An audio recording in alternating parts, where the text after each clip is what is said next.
전데 내가 렴 너놈인 줄 알았지만 미친 새끼가!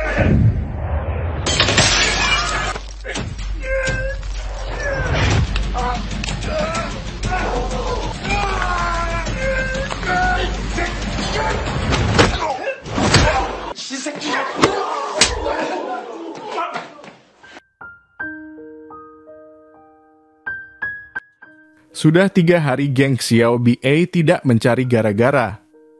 Namun, begitu kembali ke kelas, mereka langsung mulai berulah seperti biasa. Setelah mengusir salah satu teman sekelas dari bangkunya, mereka ramai-ramai mengerumuni Somuan yang cacat kakinya. Pemimpinnya, si rambut pirang, langsung menampar wajah Somuan tanpa alasan. Seketika, Somuan kebingungan. Kali ini, geng itu bahkan merampas tongkatnya dan mengikatkannya di tangan seperti mainan. Seorang gadis berkacamata di pintu kelas yang melihat hal itu tidak tahan, lalu berteriak agar mereka berhenti. Namun teriakannya justru membuat geng Xiao BA merasa dipermalukan. Mereka pun bersiap hendak memukul gadis itu. Perilaku seperti ini bukanlah yang pertama kali mereka lakukan. Somuan yang tak tahan melihatnya berkata agar semuanya diarahkan kepadanya saja. Namun, sebelum kalimatnya selesai, si rambut pirang kembali menamparnya keras. Ia kemudian menarik rambut Somuan dan mulai mengancam. Tak disangka, ternyata mereka salah pilih lawan. Saat Somuan berdiri, geng itu mencoba lagi memukulnya, tapi kali ini Somuan membalas dengan cepat. Sebuah pukulan telak darinya membuat lawannya terhuyung, lalu ia menendang bangku hingga mengenai salah satu dari mereka. Dengan 2 pukulan berat berikutnya, ia menjatuhkan si pemimpin yang sebelumnya merampas tongkatnya. Pemandangan itu membuat semua siswa di kelas terdiam kaget. Tak ada yang menyangka hanya dalam hitungan detik, 3 orang geng Xiao BA yang biasa ditakuti bisa dipermalukan habis-habisan oleh seorang Somuan yang pincang.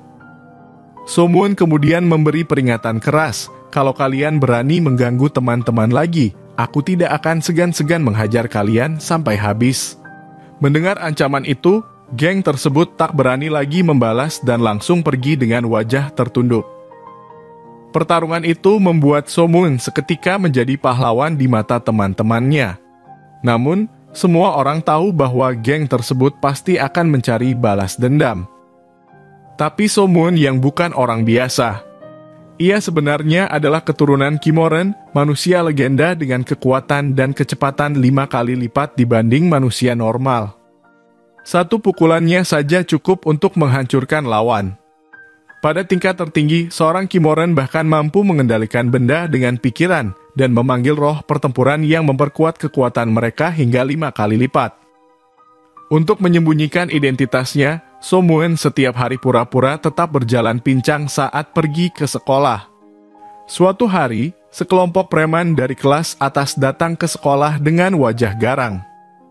Semua murid terdiam ketakutan. Rupanya, di jalan sebelumnya, anak buah mereka yang sedang memalak uang perlindungan bertemu dengan Somuan. Tanpa basa-basi, Somuan menahannya dan merampas barang yang dipalak. Dalam situasi kekuatan yang tak sebanding, si anak buah hanya bisa pasrah.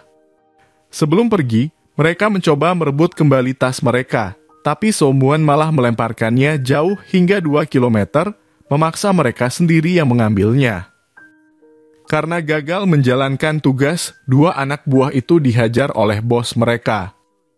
Setelah tahu pelakunya seorang siswa SMA, sang bos langsung membawa kelompoknya ke sekolah untuk mencari Somuan.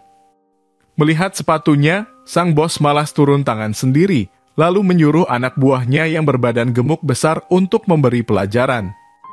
Somuan awalnya ditangkap dan dibanting ke jendela, tapi ia sudah tak bisa lagi menahan diri. Dengan 1 cengkeraman ringan, ia membuat si gemuk menjerit kesakitan. 1 tendangan mautnya membuat si gemuk tersungkur, tak sanggup bangun lagi. 내가 렴 너놈인 줄 알았지만 미친 새끼가!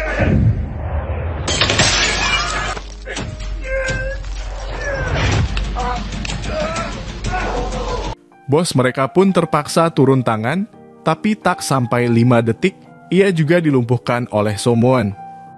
Akhirnya, para anak buah hanya bisa mengevakuasi bos mereka sambil berlari ketakutan.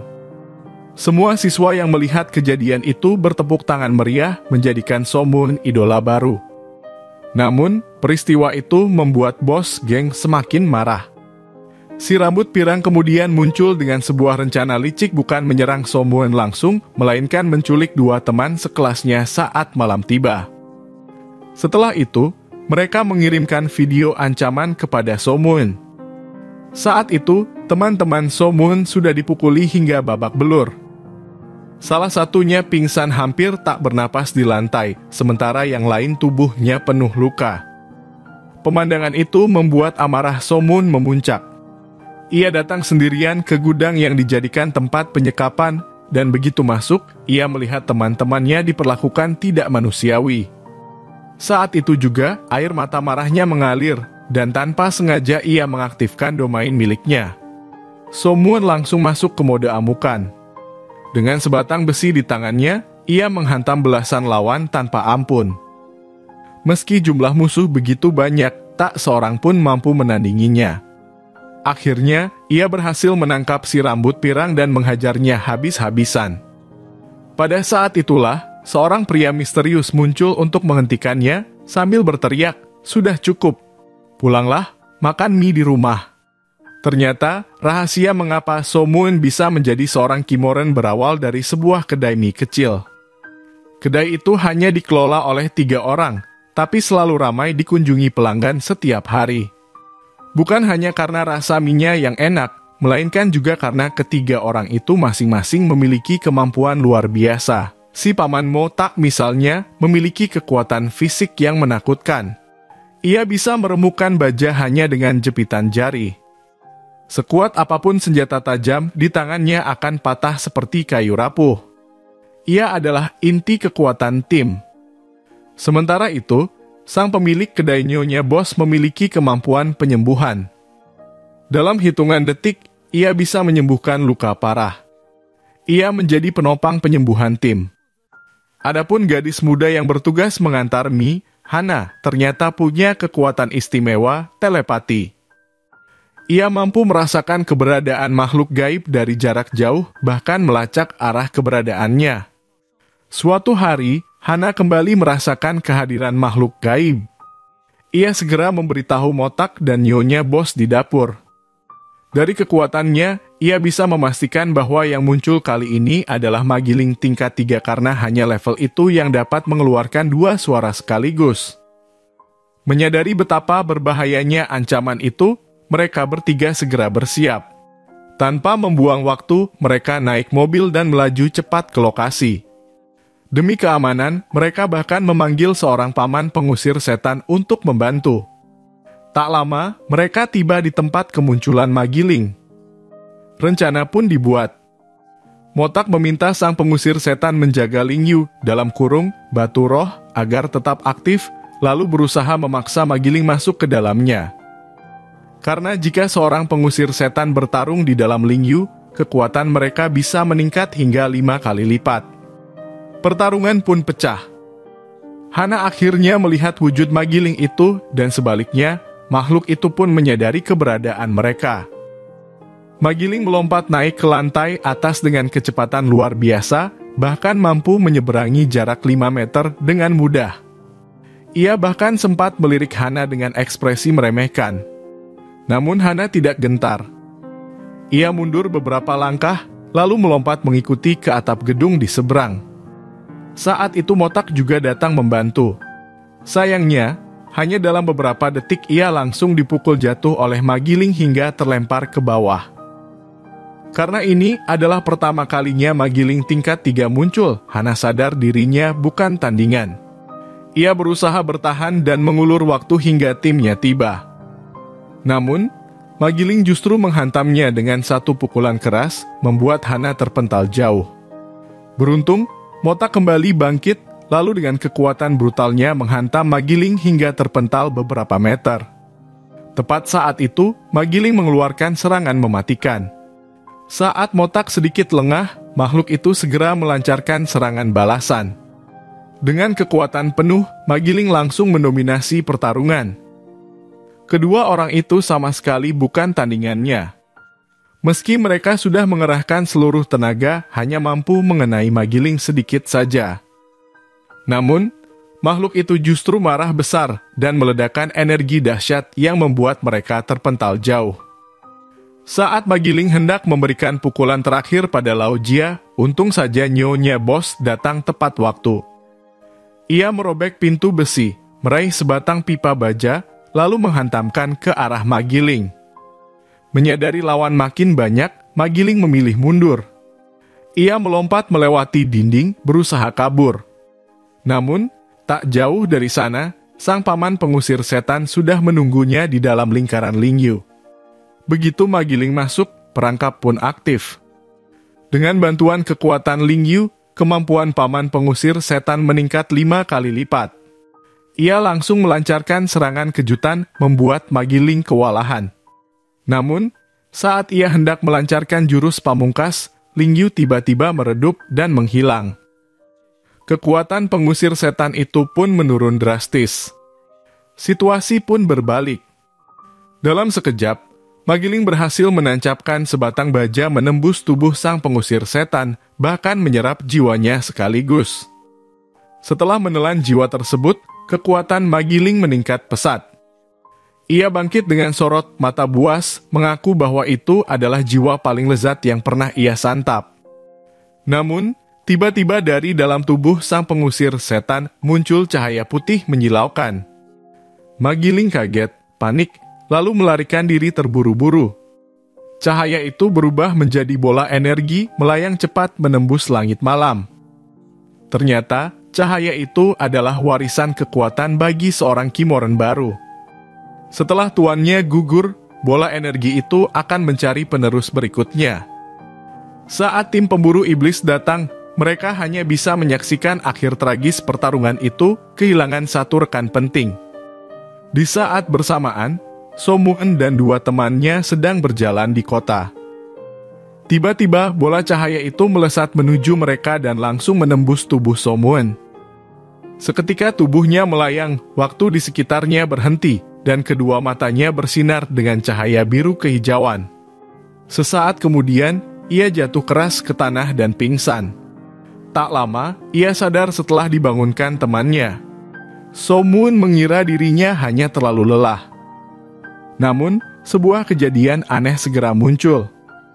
Rambutnya tiba-tiba berubah warna seperti cahaya pelangi yang berkilauan. Kedua temannya kaget bukan main, begitu pula Somun sendiri yang nyaris tak percaya. Setelah pulang ke rumah, ia mencoba berkali-kali untuk menghilangkan perubahan itu.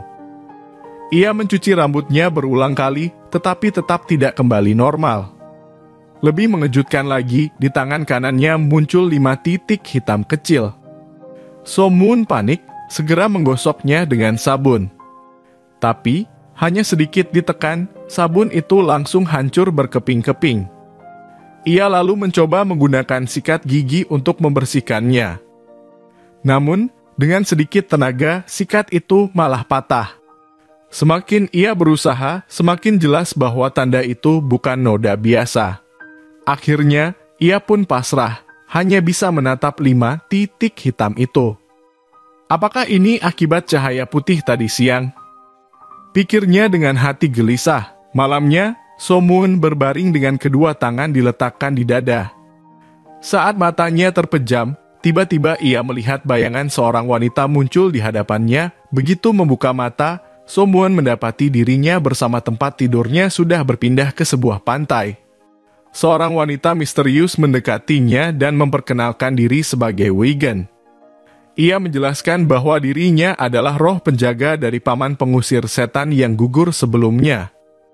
Setiap kali seorang tuan meninggal, roh penjaganya akan mencari tuan baru, dengan syarat calon tuan itu harus dalam keadaan tidak sadar agar bisa ditempati. Anehnya, Somun jelas-jelas masih sadar, namun roh itu tetap bisa masuk ke dalam tubuhnya. Tiba-tiba Somun terbangun, menyadari bahwa semua yang ia lihat barusan hanyalah mimpi. Ingatannya pun kembali ke masa 7 tahun silam, ketika kedua orang tuanya meninggal dalam kecelakaan mobil. Dalam kecelakaan itu pula, kakinya mengalami cedera parah hingga cacat permanen. Sejak kehilangan kedua orang tua, ia tinggal bersama kakek dan neneknya. Sayangnya, kondisi mental sang nenek tidak stabil. Terkadang ia marah dan menyalahkan So-moon sebagai penyebab kematian putrinya. Sejak saat itu, So-moon sering diliputi rasa bersalah. Dengan kondisi yang hanya bisa berjalan menggunakan tongkat, ia kesulitan berteman. Beruntung, ia masih punya dua sahabat Karib Daksyong dan Jingxiang yang selalu menemaninya. Mereka sama sekali tidak pernah merendahkan So-moon, bahkan setiap hari mau menjemput dan mengantarnya ke sekolah. Saat melihat orang lain membuat boneka salju di jalan, So-moon kadang menyengaja turun dari mobil hanya untuk membeli satu karena ia memahami benar bagaimana rasanya kehilangan keluarga. Suatu hari So-moon berniat menceritakan mimpi anehnya kepada Jingxiang di perpustakaan. Namun, ia malah mendapati Daksyong sedang dikeroyok oleh geng Xiao Ba. Spontan ia maju untuk menghentikan mereka. Sayangnya, usahanya justru membuat Daksyong semakin babak belur dihajar. Keributan itu akhirnya terdengar oleh guru, sehingga geng itu dipaksa berhenti. Meski begitu, sebelum pergi mereka masih sempat mengancam bahwa So-moon tak akan hidup lama lagi. Tak cukup sampai di sana, Daksyong kembali diseret keluar kelas dan dipukuli habis-habisan. Saat kembali, tubuhnya sudah penuh luka dan nyaris pingsan. Dengan emosi yang meluap, ia menyalahkan So-moon. "Kenapa kau harus ikut campur? Kalau sampai kita semua jadi sasaran, habislah kita," katanya penuh amarah. Bagi Daksyong, dirinya dipukul tidak masalah, tetapi ia takut jika So-moon dan Jingxiang juga ikut jadi korban. So-moon yang mendengarnya hanya bisa merasa hancur dan menyesali kelemahannya yang tak bisa menolong sahabatnya sendiri. Dalam perjalanan pulang, So-moon sengaja memilih jalan lain agar tidak melibatkan sahabatnya. Namun, ternyata geng Xiao Ba sudah menunggu di sana. Mereka merampas tongkatnya, mengejeknya sebagai orang cacat, bahkan salah satu dari mereka si rambut pirang sengaja menginjak kaki cacatnya. Lebih menyakitkan lagi, pemutar musik peninggalan ibunya juga dirampas, dilempar-lempar seperti mainan, hendak dihancurkan di depan matanya. Saat itu, So-moon berusaha melawan, tapi hanya memukul angin. Si rambut pirang bahkan hendak membanting pemutar musik itu ke tanah. Beruntung, Hana tiba-tiba muncul. Ia menahan tangan si rambut pirang, merebut pemutar musik itu, lalu mengembalikannya kepada So-moon. Setelah itu, ia menarik So-moon untuk ikut dengannya ke suatu tempat. Namun, geng itu kembali menghadang. Hana tanpa ragu menghajar mereka, dalam hitungan detik dua orang langsung tumbang. Ketika si rambut pirang mencoba menyerangnya dari belakang dengan menarik rambutnya, Hana cepat berbalik, menjepitnya ke dinding, dan melumpuhkannya. Namun, tindakan itu justru membuat mereka berdua semakin menjadi target kebencian geng Xiao Ba. Di dalam mobil, Hana mengulurkan tangannya kepada So-moon. Ia berkata, "Kita ini sama, kita sejenis. Aku akan membawamu ke sebuah tempat yang seperti surga." So-moon hanya bisa terdiam bingung, kepalanya penuh tanda tanya. Hingga akhirnya ia benar-benar dibawa ke kedai mie. Saat melihat So-moon datang, Motak langsung terbahak, sementara Nyonya Bos segera menutup pintu dan menjelaskan identitas mereka sebagai Kimoran sejati. Ketiga orang itu lalu menunjukkan titik-titik hitam kecil di tangan mereka. Mereka menjelaskan bahwa tanda itu adalah kunci menuju surga para Kimoran. Caranya cukup dengan meletakkan tangan di dada selama 3 detik, maka seseorang bisa masuk ke dunia itu. Demi membujuk So-moon agar bersedia ikut, mereka bahkan berjanji akan menyembuhkan kakinya yang cacat. Dengan ragu-ragu, So-moon mencoba melakukannya. Seketika ia terbangun dalam sebuah ruang asing dan sekali lagi bertemu dengan roh penjaga Weigen. Wanita itu menjelaskan bahwa tempat ini adalah ruang perantara antara dunia manusia dan dunia kematian, sebuah dimensi aneh penuh rahasia. Di sini, seseorang bahkan bisa bertemu kembali dengan orang-orang yang sudah meninggal. Mendengar itu, So-moon seketika teringat pada orang tuanya. Wei-gen lalu membawanya melewati sebuah pintu menuju tempat lain, sembari menjelaskan lebih banyak tentang musuh mereka, Magiling. Makhluk itu bertahan hidup dengan cara menyatu dengan tubuh manusia, lalu memakan jiwa penghuninya untuk memperpanjang umur. Biasanya, mereka memilih manusia yang penuh kebencian, dendam, atau sifat jahat sebagai inang. Dalam setiap misi, seorang Kimoran memang mendapat kekuatan besar, tapi jika terluka parah, kemungkinan mati juga tinggi. Wei-gen sendiri kehilangan tuan sebelumnya karena tak sanggup mengalahkan Magiling tingkat tinggi.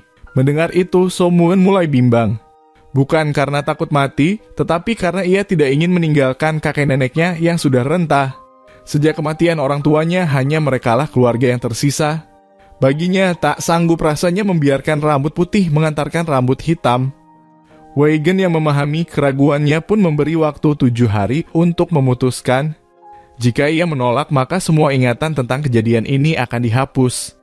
Namun, tak lama setelah kembali ke dunia nyata, So-moon mendapat telepon dari Daxiong. Suaranya penuh ketakutan. Ternyata, ia telah diculik oleh geng Xiao BA yang kali ini bahkan menuntut agar So-moon membawa Hana juga. Rupanya mereka ingin membalas dendam atas kejadian siang tadi. So-moon tak ingin melibatkan Hana sehingga ia memutuskan pergi sendirian. Namun tanpa disadarinya, Hana tetap mendengar percakapan itu dan diam-diam mengikutinya. Begitu sampai di gedung olahraga tempat pertemuan, So-moon melihat Daxiong sudah babak belur. Dengan marah ia berkata agar semua amarah diarahkan kepadanya saja dan membiarkan temannya pergi. Namun geng itu tidak peduli. Pemimpin mereka menghantam wajah So-moon dengan tamparan keras lalu menanyainya tentang perempuan yang muncul siang tadi. So-moon mencoba menahan diri, tapi serangan demi serangan tetap menghujaninya. Saat ia berusaha melawan, salah satu dari geng itu menendangnya dari belakang hingga tersungkur. So-moon semakin marah, tapi situasinya sulit. Ketika para preman hendak benar-benar menghabisinya dengan tongkat, Motak yang sedari tadi mengawasi tak bisa lagi menahan diri. Ia langsung melompat masuk. Dengan hanya satu pukulan, ia membuat salah satu penyerang tak sadarkan diri. Tak sampai 10 detik ketiga preman itu semua sudah tergeletak di lantai. Setelah perkelahian selesai, Hana menggunakan kekuatan penyembuhannya untuk merawat luka So-moon dan menghapus ingatan para preman itu agar tidak menyebar. Motak yang masih kesal sempat menambah 2 kali jitakan ke kepala mereka sebelum membiarkan mereka pergi. Ketika So-moon siuman, ia merasa tubuhnya berbeda. Ternyata Hana benar-benar telah menyembuhkan kakinya yang cacat. Setelah bertahun-tahun hanya bisa berjalan dengan tongkat, ia akhirnya bisa berdiri dengan kedua kakinya sendiri. Namun karena sudah terlalu lama tak berjalan normal, tubuhnya masih terasa kaku dan sulit beradaptasi. Setelah berhasil menyeimbangkan tubuhnya, So-moon akhirnya bisa berjalan normal. Ia begitu bersemangat hingga langsung berlari keluar dari kedai mie. Malam itu, di bawah cahaya lampu jalan, ia berlari sepuasnya di sepanjang kota bahkan sampai ke lapangan olahraga. Untuk pertama kalinya setelah bertahun-tahun, ia bisa berlari dengan bebas tanpa tongkat. Air mata kebahagiaan pun mengalir di wajahnya. Namun, ketika ia kembali ke kedai mie melihat semangkuk mie hangat yang sudah disiapkan untuknya, seketika hatinya terasa perih. Ia teringat pada orang tuanya yang sudah tiada. Nyonya Bos kemudian menenangkan, berkata bahwa setiap orang yang ada di sini pernah melewati pengalaman pahit antara hidup dan mati. Mereka semua adalah jiwa-jiwa yang pernah terluka. Lao Jia misalnya kehilangan seluruh ingatannya karena sebuah kecelakaan tragis. Mereka bertiga dulu dipilih sebagai Kimoran saat sedang dalam keadaan koma. Tetapi kasus So-moon berbeda sebab ia terpilih padahal tidak dalam kondisi tidak sadar. Hal ini membuat mereka semua bingung. So-moon lalu bercerita bahwa 7 tahun lalu setelah kecelakaan mobil yang merenggut nyawa orang tuanya, ia memang sempat koma selama 2 bulan. Anehnya, Motak juga mengalami koma pada hari yang sama. Tepat saat itu, Hana merasakan kehadiran Magiling tingkat 1 di sekitar mereka. Karena itu, Nyonya Bos memutuskan untuk pergi bersamanya sementara Motak tetap tinggal di kedai untuk menguji kemampuan So-moon. Ketika mencoba, So-moon terkejut karena ternyata ia memiliki kekuatan yang luar biasa. Moltak pun menyarankan agar Somun langsung ikut dalam misi nyata. Keduanya lalu berlari kencang menuju lokasi kemunculan Magiling. Kecepatan Somun bahkan melampaui kendaraan di jalan, membuat orang-orang yang melihatnya melongo tak percaya. Sesampainya di lokasi, Hana menunjukkan bahwa Magiling itu bersembunyi dengan menyamar. Tanda utamanya adalah adanya noda hitam di leher inangnya. Mereka pun memutuskan untuk bergerak. Somun menemukan Somun terbaring pingsan di sebuah kamar, sementara kedua orang tuanya sedang bertengkar hebat. Ia segera merobohkan pintu penghalang dan mencoba menyadarkannya dengan resusitasi. Sementara itu, Motak menghentikan sang ibu yang kalap. Dari ingatan sang ayah, mereka akhirnya tahu bahwa pria itu adalah seorang pecandu alkohol dengan temperamen buruk hingga istrinya tidak tahan lagi. Tak lama, Nyonya Boss dan Hana datang membantu.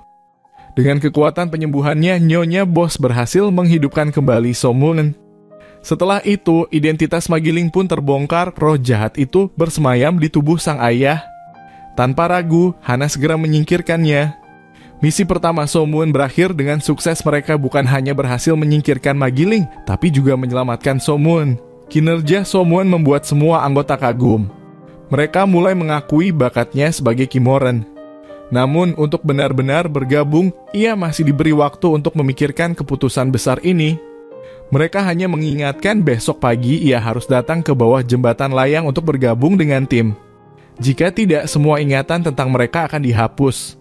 Malam itu, Somun berbaring di ranjangnya menatap titik hitam di telapak tangannya. Perasaan bisa menyelamatkan orang lain membuat hatinya bergetar. Ia merasakan arti keberadaan dirinya. Di dalam batinnya, roh penjaga Weigen kembali muncul dan memberitahu bahwa menjadi Kimoren ada 3 aturan utama. Pertama, tidak boleh menggunakan kekuatan untuk urusan pribadi. Kedua, tidak boleh sembarangan mencampuri urusan manusia biasa. Ketiga, identitas sebagai Kimoren harus dijaga sampai mati. Jika melanggar, maka statusnya akan dicabut. Somun menerima semua syarat itu, tetapi ia mengajukan satu permintaan. Sebagai imbalan dari tugasnya sebagai Kimoren, ia ingin bisa bertemu sekali lagi dengan orang tuanya yang sudah meninggal. Somun masih menyimpan satu permintaan dalam hatinya. Ia ingin sekali lagi bertemu dengan orang tuanya, karena ada banyak hal yang ingin ia sampaikan. Keesokan paginya, Motak tampak berlatih dengan wajah tenang, namun di dalam hatinya ia diliputi kegelisahan menunggu keputusan Somun. Untung saja Somun tidak mengecewakan mereka. Ia datang dengan mengenakan seragam tim, menandakan bahwa ia sudah menerima takdir barunya. Sejak saat itu, keempat Kimoren akhirnya resmi berkumpul sebagai satu tim. Karena hari itu adalah hari pertama Somun sebagai Kimoren, Hana memutuskan untuk menguji kemampuannya. Meski Somun berkata ia enggan memukul perempuan, dalam hati ia tetap mencoba menyerang diam-diam. Namun, bagi Hana, gerakan itu terlalu lambat. Ia bahkan menyarankan Somun memakai pelindung tubuh. Tapi dengan keras kepala, Somun menolak, mengaku tubuhnya sekuat 3 lapis baja. Hasilnya, dalam satu pukulan sederhana, ia langsung terjatuh ke tanah. Wajahnya memerah karena malu, merasa tidak berdaya melawan seorang gadis. Namun tiba-tiba entah dari mana seolah ada energi yang meledak di tubuhnya. Sekali pukulan saja, ia berhasil menembus pelindung latihan. Bahkan Hana pun terkejut luar biasa. Dari situ, ia sadar bahwa Somun sebenarnya punya kekuatan besar, hanya saja belum bisa mengendalikannya dengan baik. Maka ia memutuskan untuk melatihnya lebih serius. Sesi latihan berikutnya digantikan oleh Lao Jia. Begitu maju, ia langsung mengajari Somun dengan teknik pertarungan praktis sapuan kaki yang membuat Somun jatuh, lalu lemparan bahu keras yang membuatnya terbanting. Motak menekankan yang penting bukan hanya menyerang, tapi tahu cara jatuh agar tidak sakit. Sementara itu, Nyonya Boss menggunakan seekor anjing kecil untuk melatih kecepatan lari Somun. Demi bisa menyatu dengan tim, Somun pun menjalani latihan yang sangat keras. Jika 2 tangan tidak kuat menarik palang, ia melakukannya dengan 1 tangan. Latihan fisik dan bela diri yang intens itu membuat tubuh dan kemampuannya meningkat pesat. Namun, ujian sebenarnya adalah praktik di dunia nyata. Suatu hari, Somun kembali bertemu dengan si rambut kuning yang dulu sering mengganggu Daxiong. Tanpa banyak basa-basi, lawannya langsung menampar Somun. Ia pikir Somun akan mundur, tapi kali ini berbeda. Somun tidak hanya melawan balik, bahkan dengan 2 pukulan keras ia membuat rambut kuning terjatuh. Dengan dingin, So Moon memperingatkan jangan pernah lagi mengganggu Daxiong, jangan lagi memeras teman-teman sekolah. Jika berani mengulanginya, ia bersumpah akan membuat mereka benar-benar menyesal. Meski rambut kuning marah besar, ia tidak berani melawan dan akhirnya pergi dengan wajah penuh dendam, bersumpah suatu hari akan membalas. Seisi kelas tercengang. Semua siswa menatap So Moon dengan mata penuh kagum, sulit percaya ia bisa berubah sekuat itu. So Moon sendiri hanya merendah, berkata bahwa ia sekadar iseng mencoba, tidak menyangka hasilnya begitu kuat. Sepulang sekolah, Motak kembali mengajarkan So Moon teori tentang kekuatan Kimoran.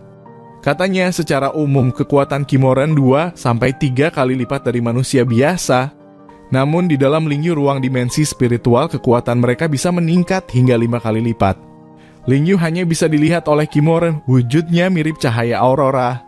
Namun, Lingyu muncul secara acak, kadang hanya bertahan sebentar, kadang bisa sampai 1 jam. Yang paling penting, begitu Magiling masuk ke dalam Lingyu, Kimoran bisa langsung merasakannya. Di bidang inilah Hana memiliki kelebihan luar biasa, ia bisa mendeteksi Magiling dalam radius ratusan mil, dan bahkan dalam hitungan detik mampu membaca memori bertahun-tahun dari seseorang. Kemampuan membaca ingatan orang lain memang milik Mei, sementara Motak memiliki kekuatan fisik luar biasa. Adapun kekuatan So Moon masih harus ia gali perlahan di kemudian hari. Selain mereka, tim Kimoran sebenarnya masih punya 1 anggota lagi yang belum pernah muncul, Lao Cuy. Kini ia adalah direktur utama salah satu grup logistik terbesar di Korea, kaya raya, dan juga menjadi sumber dana utama tim. Tentang Magiling, mereka terbagi dalam banyak tingkatan. Seperti yang membunuh paman besar sebelumnya, itu adalah Magiling tingkat 3. Biasanya untuk mencapai level ini, Magiling setidaknya sudah menelan 4-5 jiwa manusia. Namun ada juga yang meski menelan banyak jiwa tetap tidak bisa melewati tingkat 2, tergantung kecocokan dengan tubuh inangnya. Jika penyatuannya dengan tuan rumah sangat baik, mereka bisa naik level lebih cepat. Ciri lain, Magiling tingkat 3 mampu mengeluarkan 2 suara dan bila terus berkembang, ada kemungkinan muncul Magiling tingkat 4 makhluk yang begitu menakutkan hingga belum pernah tercatat kemunculannya. Saat itu, Mei memperlihatkan sketsa Magiling. Tapi gambarannya jelek sekali sampai So Moon tidak tahan menahan tawa. Ia bercanda, gurumu pasti guru olahraga ya bukan seni. Akhirnya So Moon sendiri yang mengambil alih. Sambil menanyakan ciri-cirinya, ia menggambar ulang. Tidak lama wajah Magiling tingkat 3 yang pernah ia lihat tergambar dengan jelas. Motak pun mengepalkan tinju bertekad suatu hari akan membalas dendam. Setelah itu, mereka berempat berfoto bersama untuk pertama kalinya. So Moon berniat meletakkan tangannya di bahu Hana dengan gaya akrab, tapi malah dipukul terbang olehnya. Motak dan Mei pun tertawa mengingat saat pertama kali mereka mencoba menyapa Hana juga mengalami hal yang sama, langsung terpental. Hana memang sangat tidak suka orang lain menyentuh pikirannya karena setiap orang pasti punya luka yang tak ingin dibuka. Keesokan harinya, saat So Moon berada di lapangan sekolah, ia menerima telepon dari Mei. Saat itulah misi perdananya dimulai. Target kali ini adalah Magiling yang bersembunyi dalam tubuh seorang wanita muda, seorang pembunuh kejam sekaligus psikopat kekurangan kasih sayang. Wanita itu setiap hari pura-pura mencari orang tuanya dengan menempelkan poster orang hilang. Namun kenyataannya ia sendiri yang sudah membunuh mereka setahun lalu. Alasan pembunuhan itu hanya karena ia iri melihat keluarga lain hidup bahagia. Yang membuat muak, ia bahkan menampilkan wajah polos seolah dirinya korban sambil menikmati setiap detiknya. Motak dan yang lain segera menuju lokasi. Meski ini adalah misi pertama So Moon, tim tidak membiarkannya ikut bertarung langsung. Sebab jika ia tak mampu mengendalikan emosinya dan justru membunuh inang manusia, maka jiwa yang ditelan Magiling akan ikut hancur dan So Moon sendiri akan dicap sebagai pembunuh. Namun, rencana berubah. Motak justru terjebak dalam perangkap Magiling. Tidak tega, So Moon menerobos masuk untuk membantu. Sayangnya, karena kurang pengalaman, ia segera terdesak. Saat Magiling hendak mengayunkan besi ke arahnya, tiba-tiba Lingyu muncul di sekitarnya. Begitu masuk Lingyu, kekuatan So Moon melonjak drastis. Situasi langsung berbalik. Dengan keberanian penuh, ia melancarkan serangan bertubi-tubi. Akhirnya satu tendangan berputar keras menjatuhkan Magiling. Namun, saat melihat wajah si pembunuh dingin dan tak berperasaan, amarah So Moon meledak. Ia menghujani wajah musuhnya dengan pukulan demi pukulan, hampir tak bisa berhenti. Untunglah Motak segera menghentikannya, menyadarkannya bahwa ia hampir melakukan kesalahan fatal. Setelah itu, tubuh Magiling tersedot ke ruang dimensi dan lenyap. Dengan satu gerakan tangan Weigen, jiwa jahat itu dihempaskan ke neraka di mana maginya akan perlahan hancur dan tak pernah kembali. Pasangan suami istri yang jiwanya sempat ditelan oleh Magiling akhirnya muncul juga di tempat itu. Mereka menitipkan pesan terakhir kepada Somuan agar disampaikan kepada putri mereka. Sementara itu, sang pembunuh yang menjadi inang Magiling akhirnya ditangkap polisi setelah Mei melaporkannya. Dengan begitu, keadilan ditegakkan, yang bersalah menerima hukuman, sementara jiwa korban bisa beristirahat dengan tenang. Melihat polisi sibuk di TKP, Somuan tak bisa menahan air mata. Ia teringat pada orang tuanya yang juga seorang polisi. Saat Motak mendengar nama kedua orang tua, Somuan, ekspresinya langsung berubah serius. Ia teringat bahwa 7 tahun lalu ketika dirinya koma lalu tersadar kembali, ada sebuah kartu nama di sisinya. Dan nama yang tertera di kartu itu ternyata adalah ayah Somuan. Motak hanya bisa menatap kartu itu dengan penuh pikiran, seakan merangkai potongan puzzle yang hilang. Di sisi lain, Mei diam-diam memanfaatkan kesempatannya. Saat Somuan tertidur, ia mengintip sebagian memori dalam benaknya. Dari sanalah ia menemukan sesuatu yang mengejutkan. Kecelakaan mobil 7 tahun lalu yang merenggut nyawa orang tua Somuan kemungkinan besar bukanlah kecelakaan biasa. Tak lama kemudian, Somuan bersama tim menemui putri pasangan korban. Dengan menyampaikan pesan terakhir dari orang tuanya, Somuan berhasil menenangkan hati gadis itu dan membantunya melepaskan kesedihan. Namun masalah lain muncul di sekolah. Huang Mao masih menyimpan dendam dan kali ini ia menggandeng seorang senior kejam dari kelas atas. Keesokan harinya, senior itu dengan penuh amarah membawa anak buahnya mendobrak pintu kelas dan berteriak menantang siapa Somuan. Dengan tenang, Somuan berdiri dan menjawab, "Aku." Senior itu melirik sepatu khas yang dikenakan Somuan, lalu menyuruh tangan kanannya si Fatih besar untuk menghabisinya. Dengan penuh keyakinan Fatih maju siap memberi pelajaran. Tapi Somuan hanya tersenyum tipis dan berkata, "Kalau mau berkelahi, ayo sekarang juga." Ucapan itu membuat semua orang di kelas terdiam, bahkan lawan pun sempat mengira Somuan sudah gila. Fatih langsung mengangkat tubuh Somuan dan membantingnya keras ke meja. Suasana kelas mendidih, teman-teman menjerit ketakutan. Namun berbeda dengan dulu, Somuan kini bukanlah murid lemah yang hanya bisa bertahan. Dengan sedikit tenaga saja, ia langsung menghancurkan lengan Fatih. 미친 새끼가!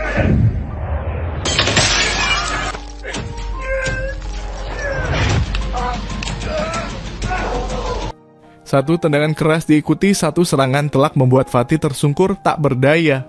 Fatih kecil yang mencoba maju pun langsung dipukul sekali hingga mental. Somuan berdiri gagah menatap lurus dan berkata, "Mana bos kalian? Ayo keluar. Hari ini aku akhiri semua ini. Mulai sekarang tak seorang pun boleh menindas teman-temanku lagi."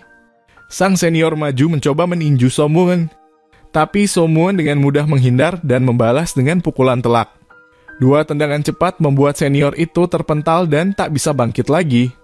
Seluruh kelas terdiam lalu perlahan menyadari sejak hari ini tak ada lagi yang berani mengganggu murid-murid di sekolah itu. Huang Mao dan gengnya pun hanya bisa menahan amarah, menggertakkan gigi, lalu kabur keluar kelas. Peristiwa ini membuat Somuan makin dipandang sebagai pahlawan sekolah. Daxiong kemudian menariknya ke atap sekolah dan bertanya penuh rasa ingin tahu, "Sebenarnya kau ini siapa?" Ia masih teringat bagaimana Somuan berlari kencang tanpa tongkat dan bagaimana ia mengalahkan para preman dengan mudah. Terpojok dengan pertanyaan itu, Somuan terpaksa berbohong. Ia berkata bahwa dirinya baru saja direkrut semacam departemen khusus kepolisian sambil perlahan kembali berjalan dengan tongkat agar tampak normal. Kedua sahabatnya terkejut tapi juga kagum, lalu berjanji akan menjaga rahasia itu.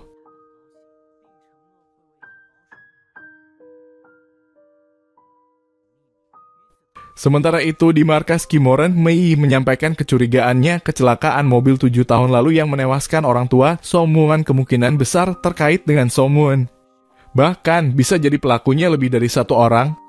Anehnya hari itu bertepatan dengan pemilihan wali kota dan Motak menemukan catatan bahwa pada hari itu ada 2 kecelakaan besar yang terjadi bersamaan.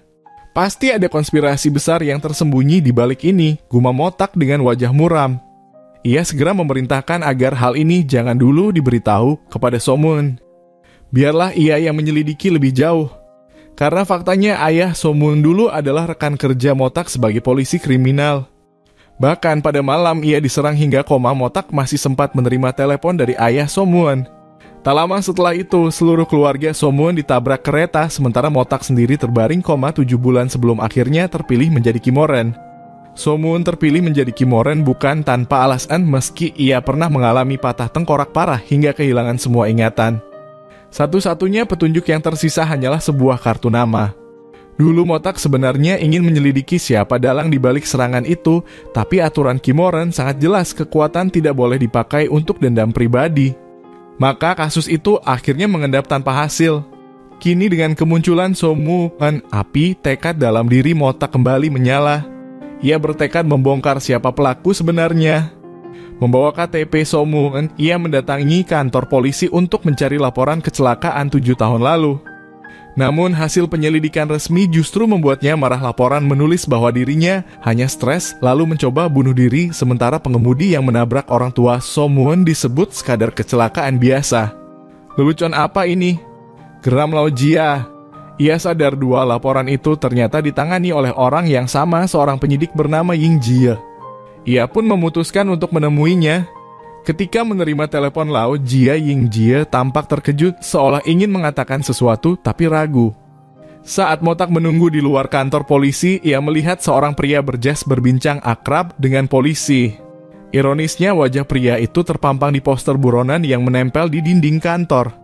Lebih mengejutkan lagi, 7 tahun lalu pria itu juga terlibat dalam kasus penyerangan terhadap Lao Jia, namun Motak sama sekali tidak mengingatnya. Ying Jie yang melihat semua itu hanya bisa menghela napas. Ia muak dengan korupsi di tubuh kepolisian, tapi juga tak berdaya. Keluar dari kantor, ia memberikan sebotol minuman kepada Lao Jia. Tak ingin menimbulkan kecurigaan, keduanya lalu berjalan ke tempat yang lebih tenang. Kalau aku benar cuma bunuh diri, kenapa ada begitu banyak kejanggalan? Tanya Motak dengan nada tajam. Atau sebenarnya ada kekuatan besar yang menutupi semua ini? Namun Ying Jie tetap berpegang pada laporan resmi. Terpaksa, Motak pun mengalihkan pertanyaan bagaimana dengan kecelakaan mobil orang tua So-moon. Jawaban Ying Jie membuatnya kaget. Sopir truk yang disebut menabrak sudah meninggal, kasus pun ditutup tanpa bukti baru. Benar-benar jalan buntu. Di sisi lain, masalah di sekolah makin runyam. Geng si bos yang pernah dipermalukan So-moon belum kapok. Huang Mao mengusulkan tak usah melawan So-moon langsung, melainkan menyerang orang-orang di sekitarnya. Malam itu Daxiong dan Jingxiang baru pulang ketika sekelompok preman bertopeng muncul dengan pentungan di tangan. Keduanya berusaha lari tapi tetap saja tertangkap. Fatih dan kawan-kawan memukuli mereka tanpa ampun. Tak lama So-moon menerima sebuah video. Dalam layar terlihat Daxiong babak belur dan Jingxiang tergeletak pingsan. Saat wajah Huang Mao muncul di rekaman, tubuh So-moon langsung bergetar menahan amarah. Kalian semua tunggu saja, katanya dengan suara rendah penuh kebencian. Amarah itu memicu kekuatan besar. Sebuah linyu memancar dari tubuhnya membumbung tinggi ke langit bagaikan letusan gunung berapi. Bahkan tim Kimoren yang sudah berpengalaman pun terkejut, mereka jarang sekali melihat energi sebesar itu. Motak hampir saja terjatuh saking terkejutnya. Mereka bertiga segera berlari menuju gudang tempat para preman menahan korban. Begitu berhadapan dengan puluhan orang itu, So-moon tak lagi menahan diri. Geng itu mencoba mengandalkan jumlah, tapi di hadapan seorang Kimoren dengan lingyu aktif mereka sama sekali bukan lawan. Seperti memotong rumput, So-moon menghempaskan lawan satu demi satu. Tersisa hanya Huang Mao yang kini ketakutan sampai lututnya gemetar. Mei ingin menghentikan So-moon agar tidak membunuh, sebab itu bisa berakibat fatal bagi statusnya. Tapi So-moon bersikeras, jika hari ini aku membiarkan mereka, besok mereka pasti akan berbuat lebih parah. Meski tahu So-moon berisiko dihukum, Motak justru mendukungnya. Kalau bahkan temanmu dipukuli dan kau hanya diam, untuk apa punya kekuatan ini? Setelah itu mereka bertiga meninggalkan tempat kejadian, meski Mei masih cemas. Bagaimanapun juga para preman itu punya latar belakang kuat. Beberapa orang tua mereka bahkan menduduki jabatan tinggi. So-moon jelas akan jadi target berikutnya, baik karena dendam pribadi maupun karena konspirasi besar yang terus mengintainya. Dalam perdebatan sengit yang berlangsung lama, keempat orang itu hampir saja berselisih. Mereka semua tahu keputusan ini bisa menentukan masa depan Somuan. Para orang tua murid kaya raya yang anaknya dipukuli segera mendatangi kantor polisi, marah besar setelah tahu pelakunya hanya satu orang Somuan. Mereka langsung menusuk kelemahannya dengan kata-kata kejam. Anak yatim piatu seperti dia hidup tanpa orang tua pasti akan tumbuh jadi pembuat onar.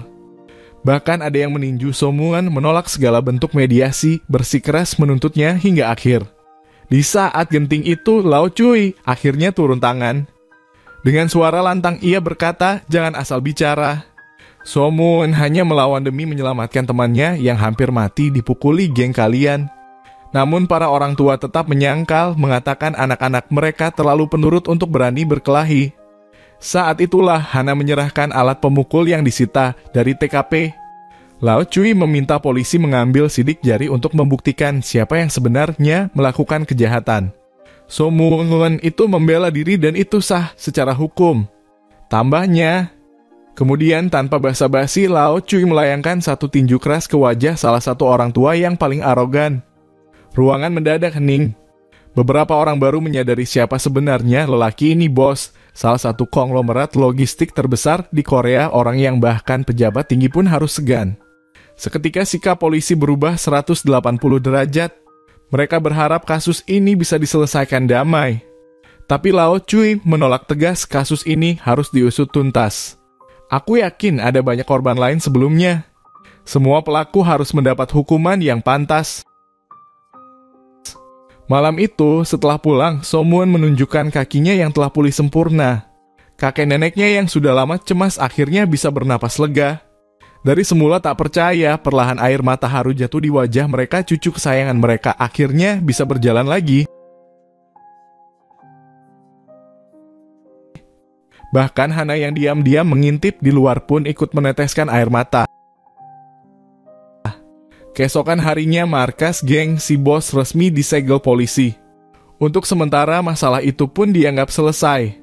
Namun malapetaka baru segera datang. Di Rongkong Jian, para Lingti sedang rapat. Mereka mempertimbangkan mencabut status Somuan sebagai Kimoren. Dia menggunakan kekuatan untuk membalas dendam pribadi, salah satu menuduh. Jelas-jelas melanggar aturan. Bahkan hampir membuat Wigen hancur. Tambah yang lain, kabar ini membuat Somuan gelisah. Ia tidak boleh kehilangan status Kimoren sebab Wigen pernah berjanji jika ia bekerja dengan baik maka ia akan dipertemukan lagi dengan jiwa orang tuanya. Ketegangan memuncak saat para Lingti mendesaknya mundur. Namun Mei tak tahan lagi. Ia maju dan membela Somuan dengan kata-kata pedas. "Kalian bilang dia ancaman. Saat kami bekerja bukankah nyawa kami juga selalu dipertaruhkan? Bukankah kami juga pernah kehilangan rekan di medan pertempuran? Semua orang bisa salah. Apalagi dalam situasi penuh emosi, siapa yang bisa benar-benar mengendalikan diri?" Moltak dan Hana ikut berdiri di belakang Mei, memberikan dukungan diam-diam. "Dibandingkan kalian yang hanya pandai duduk main catur," lanjut Mei, Somuan 100 kali lebih berharga. Dia punya keberanian dan dia punya hati untuk melindungi orang lain. Dia pantas jadi Kimoren. Dengan kekuatan argumen yang tak terbantahkan, situasi berbalik.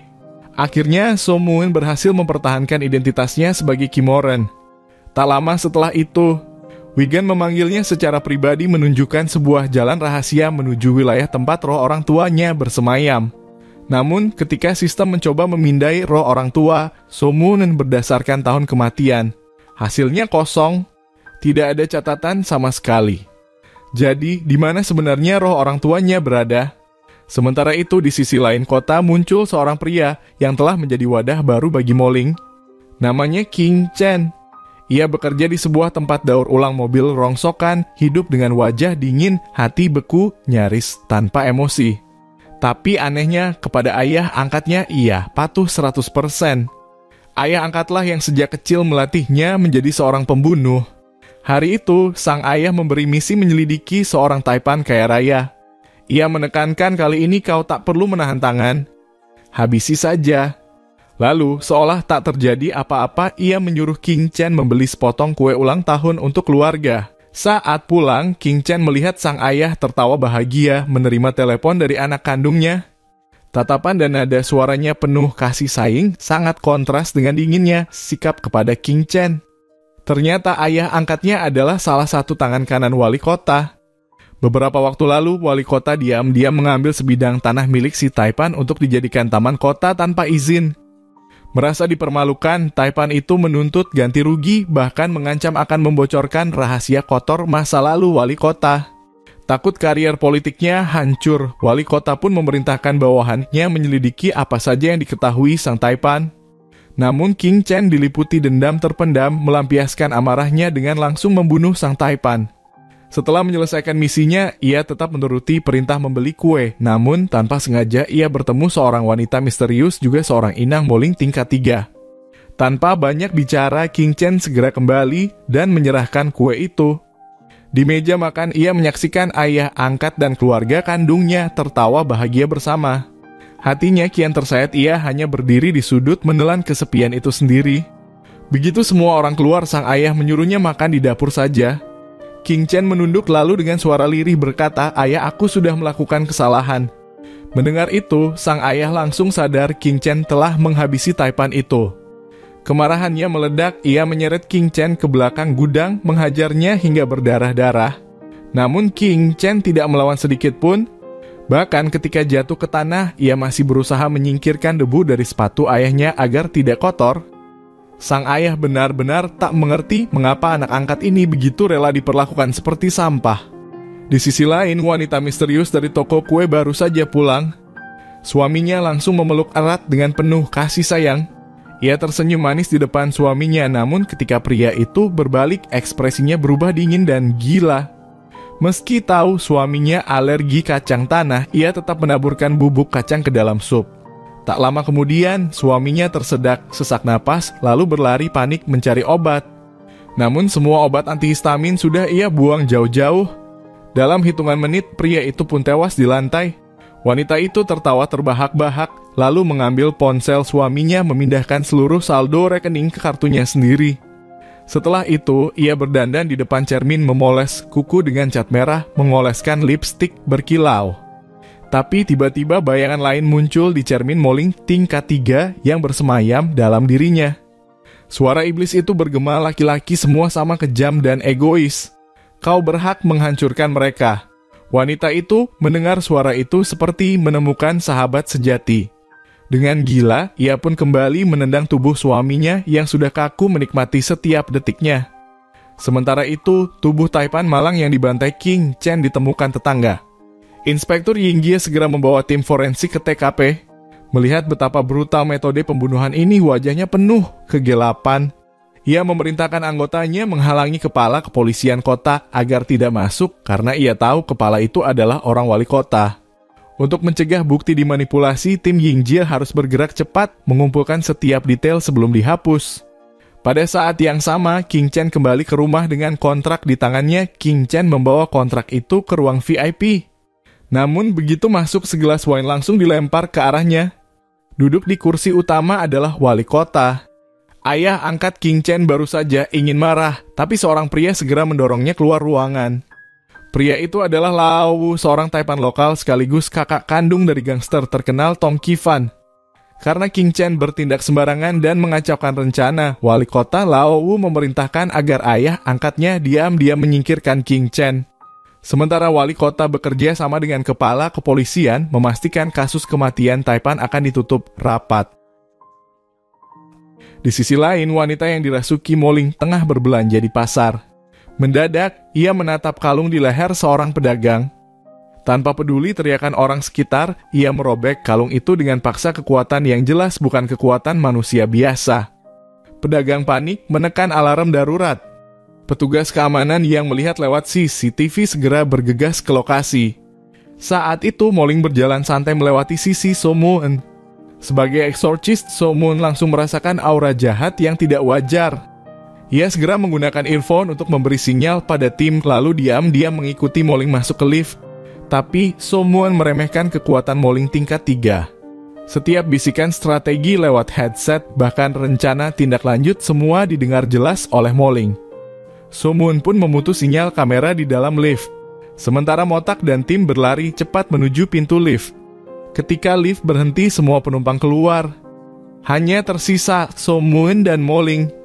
Moling tersenyum dingin lalu bertanya siapa sebenarnya dirimu. Dari tadi kau mengikutiku kan? Belum sempat So-moon menjawab, Moling langsung menyerang. So-moon tak sempat melawan, tubuhnya dihantam jatuh ke lantai.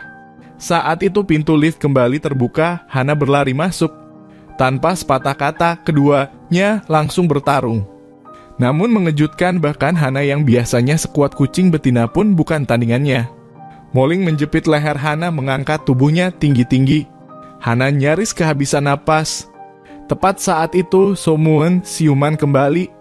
Dengan sekuat tenaga, ia menubruk tubuh Moling membuatnya terlepas. Tapi jelas, kekuatan So-moon masih jauh tertinggal. Pintu lift terbuka lagi. Motak masuk dengan gaya penuh wibawa. Dengan beberapa pukulan keras, ia berhasil menjatuhkan Moling. Tak lama kemudian, petugas keamanan bersama polisi tiba di lokasi. Motak tak punya pilihan selain menyerahkan Moling kepada mereka. Polisi juga langsung mengenali wajah Moling, ia adalah janda dari pria yang tewas sebelumnya. Tanpa ragu, mereka memborgol dan membawanya pergi. Untuk mencegah identitas mereka terbongkar, Motak segera membawa Hana dan So-moon meninggalkan lokasi. Sementara itu, Mei Yi sudah menunggu di parkiran. Di dalam mobil, So-moon tampak gelisah kalau Moling masih bersemayam di tubuh wanita itu, bukankah dia bisa melukai manusia lagi? Mei Yi menenangkan, tenang, sekarang identitasnya sudah terungkap. Kita bisa atur rencana penangkapan baru. Dia tidak bisa sembunyi lama lagi. Keesokan harinya, semua orang sedang sibuk menyiapkan buka usaha di warung mie. Saat sedang menyapu lantai, So-moon kebetulan bertemu dengan energi Ling Yu yang bergejolak. Karena penasaran, ia mengulurkan tangan dan menyentuhnya. Anehnya, hal itu membuat Motak dan yang lain terkejut. Ternyata mereka sama sekali tidak bisa menyentuh Ling Yu, sementara So-moon dapat mempermainkannya dengan mudah. Hal itu membuat Hana teringat pada kekuatan Ling Yu yang ia lihat sebelumnya. Mereka pun mulai menduga bahwa mungkin So-moon memiliki kemampuan untuk memanggil Ling Yu sendiri. Penemuan ini membuat mereka seakan menemukan dunia baru. Jika benar So-moon bisa memanggil Ling Yu, maka tugas-tugas mereka ke depan tidak akan lagi terlalu sulit. Malam harinya, Hana kembali ke rumah masa kecilnya. So-moon mengikuti dari belakang dengan diam-diam, bahkan sempat mengelus kucing di dinding. Melihat halaman rumah yang kini sudah usang, Hana tak kuasa mengingat kenangan indah bersama keluarganya dulu. Ternyata, ia juga seorang yang bernasib malang karena sebuah kecelakaan di masa lalu, ia kehilangan seluruh keluarganya. Namun, tiba-tiba terdengar suara aneh dari dalam rumah. Saat Hana hendak mendekat, pintu mendadak terbuka dan dua gadis berlari keluar. So-moon menghampiri mereka dan menanyakan keadaan. Ternyata kedua gadis itu adalah teman sekolahnya. Mereka menolak dikirim ke tempat ayah mereka dan sang kakak memohon kepada So-moon agar tidak mengusir mereka. So-moon lalu segera memanggil Motak yang sedang berjalan di sekitar sana. Saat mereka sedang berbincang, datanglah tim pembongkaran bersama beberapa orang untuk mengusir penghuni rumah. Sang kakak segera mematikan lampu, memberi isyarat agar semua diam dan berpura-pura rumah itu kosong. Namun saat adiknya tiba-tiba memanggil dari toilet, sang kakak membuka pintu dan justru tertangkap oleh tim pembongkaran. Pemimpin tim itu hendak memaksanya menyerah, tetapi Hana menendangnya keluar rumah. Menurutnya, jika berurusan dengan beberapa preman saja tidak bisa diselesaikan, lebih baik mereka pulang tidur saja. Seperti yang sudah diduga, tim pembongkaran itu akhirnya dipukuli habis-habisan. Setelah itu, Motak perlahan berjalan mendekati mobil tempat bos mereka duduk. Secara kebetulan, bos tersebut adalah Sang Biao, orang yang 7 tahun lalu pernah memimpin pengepungan terhadap Lao Jia. Sang Biao tampak tidak sehat secara mental dan ketika melihat Motak mendekat, matanya langsung melebar ketakutan. Motak pun heran, bertanya-tanya apakah Sang Biao mengenalinya. Namun, Sang Biao panik dan segera menyalakan mobil untuk kabur. Motak mengejarnya melompat ke kap mobil, lalu menghantam kaca dengan sekali pukulan. Sang Biao terkejut bukan main. Menurutnya Motak seharusnya sudah mati 7 tahun lalu, apakah ia sedang melihat hantu? Dulu, Sang Biao bersama banyak anak buah mengepung Lao Jia. Meski Motak punya kemampuan bertarung yang hebat, ia tetap tak mampu menghadapi belasan bilah pisau sekaligus.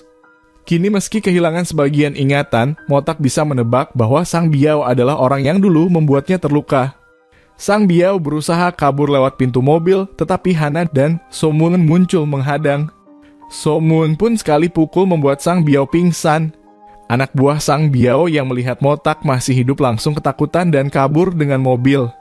Setelah itu, Hana membaca ingatan Sang Biao dan memastikan bahwa dialah yang dulu melukai Lao Jia. Hal ini membuat Motak semakin marah hingga kembali memukulnya. Hana kemudian menyarankan untuk menghapus sebagian ingatannya agar bisa melacak orang di atasnya. Dari situlah terungkap bahwa orang yang benar-benar ingin membunuh Motak 7 tahun lalu bukan Sang Biao, melainkan kakaknya Lao Lu. Sang Biao hanyalah boneka yang dikendalikan saudaranya. Mereka pun menyerahkan Sang Biao di depan perusahaan milik Lao Lu, dan seperti yang diduga, Lao Lu segera membawa adiknya itu pergi. Dalam perjalanan pulang, Motak mengatakan bahwa masuk akal bila ada keterlibatan Lao Lu, seorang taipan besar. Jika hanya sekelompok preman biasa, tidak mungkin kasus pembunuhan terhadap beberapa polisi bisa ditutupi. Mendengar itu, So Moon mulai merasakan keraguan yang lebih dalam. So Moon mulai diliputi keraguan. Apakah selain Motak masih ada polisi lain yang menjadi korban? Pertanyaan itu membuat Motak terkejut, nyaris saja ia keceplosan tentang kenyataan bahwa orang tuanya, So Moon, sebenarnya telah dibunuh.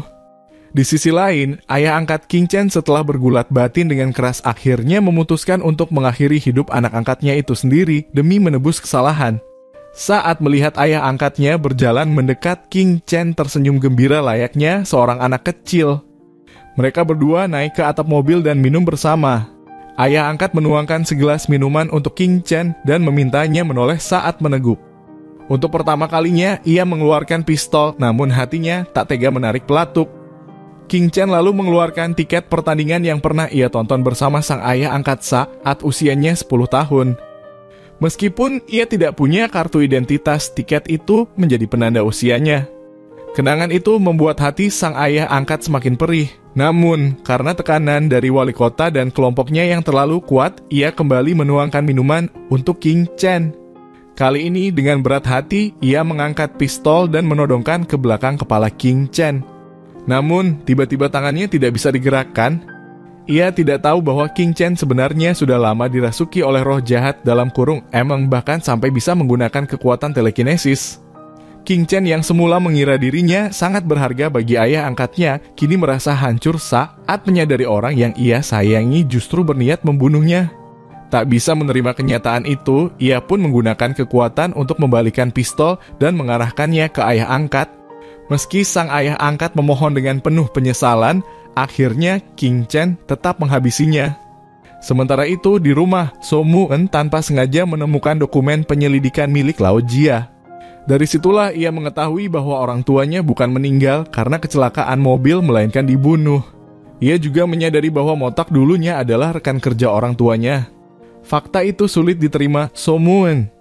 Hana menjelaskan bahwa sebenarnya So Moon pernah mendengar suara pembunuh pada waktu itu, hanya saja otaknya memilih mengubur ingatan itu untuk melindunginya. Untuk membantu So Moon menghadapi kenyataan, Hana membuka ingatan tersembunyinya. Dari situlah terungkap bahwa pelaku yang membunuh orang tuanya adalah King Chen yang telah dirasuki roh jahat. Lebih dari itu, roh orang tuanya ternyata juga diserap olehnya. Kini karena telah menelan begitu banyak arwah, King Chen berevolusi menjadi roh jahat tingkat 4 yang sangat kuat. Agar peluang mereka lebih besar, Motak dan yang lain meminjam tongkat pengusir setan dari ruang naga. 4 tongkat itu bisa membentuk penghalang eksorsisme yang mampu melemahkan kekuatan roh jahat secara drastis. So Moon pun berlatih keras memanggil Ling Yu. Hari pertempuran penentuan pun tiba. Motak dan tim menjaga penghalang, sementara So Moon bertugas memanggil Ling Yu untuk mengalahkan King Chen. Namun, rencana manusia kalah oleh takdir. Tepat saat So Moon hampir berhasil mengirim King Chen ke ruang naga, tiba-tiba seorang anak kecil masuk dan mengacaukan segalanya. Kesempatan itu langsung dimanfaatkan oleh King Chen. Ia melepaskan tubuh lamanya dan merasuki tubuh wali kota. Dengan dendam membara, ia segera bergerak membalas. Pertama-tama ia menjebak Hana hingga tongkat pengusir setannya terlempar, membuat mereka tak lagi bisa membentuk penghalang. Kemudian ia mengurung mereka semua dengan niat membasmi sekaligus. Akan tetapi, So Moon bukanlah lawan yang mudah. Dengan satu tangan saja, ia bisa memanggil Ling Yu yang menjangkau ratusan li jauhnya. Sayangnya, roh jahat yang sudah berevolusi itu mampu menghadapi mereka berempat sekaligus. Mei yang maju pertama langsung kalah memuntahkan darah segar. Hana dan Motak menyusul terhempas oleh kabut hitam dan tak sanggup bangun lagi. Somun yang maju dengan tendangan justru tertangkap, lalu pergelangan kakinya dipelintir hingga patah. Dengan demikian, keempatnya jatuh satu persatu. Mei berusaha maju untuk menyembuhkan Somuan, tetapi Somuan menolak. Dengan kaki yang patah, ia tetap bersikeras melawan roh jahat. Ia menggunakan kekuatan telekinesis untuk mengangkat batu-batu di sekelilingnya, lalu melemparkannya keras-keras ke arah lawan. Pada akhirnya melalui serangan kombinasi pukulan yang bertubi-tubi, Somuan berhasil menjatuhkan roh jahat ke tanah. Namun, roh jahat tidak berhenti sampai di situ. Ia menjadikan kakek nenek Somuan sebagai sandera, mengancam, dan memaksanya memilih apakah ia ingin menyelamatkan orang tua atau kakek neneknya. Dalam kebimbangan itu, beruntung Motak dan Hana kembali bangkit tepat waktu untuk membantu. Somuan yang dilanda dilema akhirnya memilih untuk mempercayai rekan-rekannya. Dengan teriakan penuh amarah, upaya terakhir pengusiran roh pun berhasil dengan sempurna. Kakek neneknya pun selamat. Adegan pun beralih ke Somuan yang memasuki ruang Rong. Di sisi lain, King Chen dilemparkan oleh Wigan ke dalam neraka terdalam, dikutuk selamanya tanpa bisa bereinkarnasi. Semua arwah yang dulu ia sakiti pun ikut masuk ke sana. Di tengah kerumunan arwah itu, Somuan mencari-cari hingga akhirnya ia menemukan dua sosok yang sangat dikenalnya orang tua yang selama ini ia rindukan. Meski hatinya dipenuhi kerinduan, Somuan memilih untuk tidak langsung menyatakan siapa dirinya. Ia hanya meminta Wigan untuk menyampaikan pada orang tuanya bahwa ialah yang telah menyelamatkan mereka. Ibunya berterima kasih dengan penuh rasa syukur. Namun, saat hendak berpisah, sang ibu menyadari bahwa pemuda yang berdiri di depannya adalah Somuan yang sudah tumbuh besar. Setelah 7 tahun penuh penantian, akhirnya keluarga kecil itu kembali berkumpul. Dengan pertemuan itu, masing-masing pun melepaskan beban berat yang selama ini menekan hati mereka. Dan cerita pun berakhir dengan bahagia.